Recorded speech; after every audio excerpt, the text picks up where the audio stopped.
Just to piggyback on what Vince was saying kanina na parang feeling niya parang everything is achievable naman. Para sa inyo ba yung pagbuo ng fantasy, does it help you manifest those things or you think it just nalilihis lang kayo sa realidad ng sitwasyon mo? Can I answer first? Go! So I think Anyone?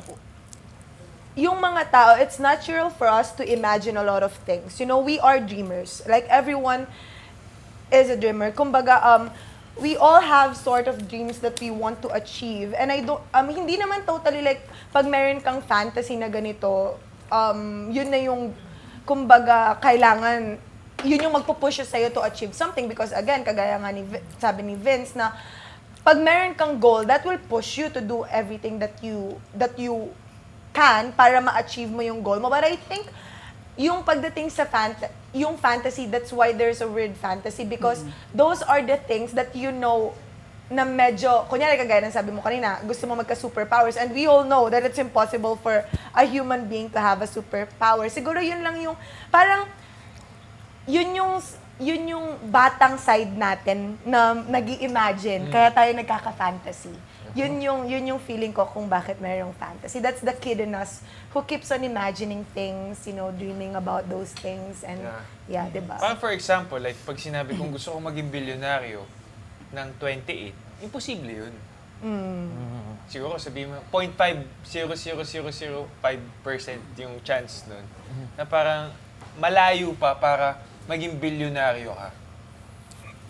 Pero achievable yung maging bilyonaryo ka. Yes. Yes. Yung timeline lang yung medyo timeline fantasy. lang yung fantasy. Do you have any thoughts? Siguro ako siguro yung, paano ba? Na yung paniniwala mo na it will happen, mangyayari to. Kasi ako even before nung bata naman ako, lagi kong sinasabi, ay gusto kong magkaroon ng ganito. What if may ganito akong house, may ganito akong ganyan, ganito. Now kasi, na naiisip ko siya, sabi ko, ay, okay, wala naman palang imposible. Mangyayari pala siya kapag kiniklay mo talaga at minamanifest mo na mangyayari to sa akin.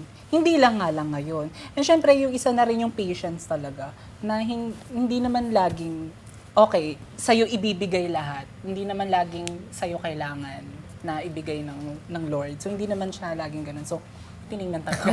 Lagi niya ka ba? I love you, Lord. So, yun lang. So, yun, ganun lang. Yung maniwala ka na lang. Yung paniwalaan mo. Maniwala ka na mangyayari to. Ibang sabi. Maniwala ka sa DL mo. Oo, yung ganun. Okay lang naman mabuhay sa fantasy, pero wag niyong gagawin, wag niyong ilalagay yung sarili niyo or yung sarili niyo sa sitwasyon na yon na, eto talaga, eto mangyayari. Kasi nakakabaliw yun. Totoo. Or tapos Hindi pag siya hindi siya na-achieve, masasaktan ka Hindi na. nakakatulong Sobrang, siya diba? mentally. So, yun lang naman. So, trust yourself, maniwala kayo, and maging proud na lang kayo sa sarili niya na kahit mga small wins.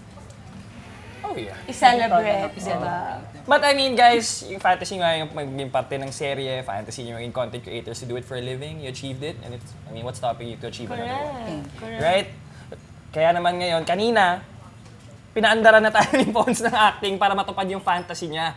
Ngayon, syempre, di pwede magpahuli si Tony. Okay! At si Hailey, syempre. Ako? Oo! Okay! Kasi parehas kayo nakabangs, Mare. Ay! Tapatan ng bangs to. Okay. Sabunutan kami. Sa bangs lang.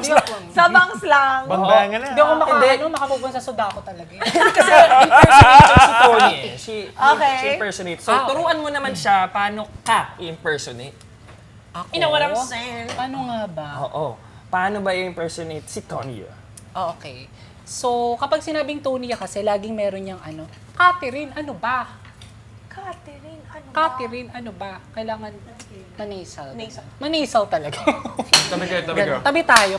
Tabi kayo. O, diba? O, at least, Oo. girl, bangs. O kung di man, Diba? baka may artista kang pwedeng ipa-impersonate kay Hailey na sa tingin mo carry niya. Ay, ito kayo. Sige, wag na tayo lumayo. Sige. Bilang nasa apoy sa dugo naman ako. Ayan. At sasapian ako ni Ashley Ortega. Okay. Sige, eksena ni Ashley na lang and Hailey. Okay. Ganito kasi famous line. Okay. Ate, nagsasabi nga ako ng totoo. Yung ganun eh. Kailangan yung mata, kailangan nakatitig talaga na gano'n Okay, ganito. ate, nagsasabi nga ako ng totoo. Ganon. Sige nga. Oh, Ashley ha. Galing mo doon. Oh. Okay, go Hailey. Oh my Oras mo God, na. okay. Kailangan mapantayan mo yon. Hala, never ko mapapantayan. Mas yun perfect. Yung box mo, girl. Okay. Ready. Inayos. sa'yo. Angel Sanggalang of Apoy sa Dugo. Ano yung line? Ate, Ate, nagsasabi na ako. nagsasabi nga Ate, ako ng nagsasabi totoo. nga ako ng totoo. Ganon. Ate, nagsasabi nga ako ng totoo. Judge. Angel, hindi ako naniniwala sa'yo, Angel. Ate, ba talaga kita? Eh, parang curious ka pa. Parang nanay. Parang nanay yata. Kambal nga kayo eh. Kambal nga. O, diba? Na-achieve mo naman. diba? Perfect. I Good love job, it. guys. Thank you for being so game. Yes. Thank you for being so Parang game. so for gay. being so game. So game. Di ba ako out game?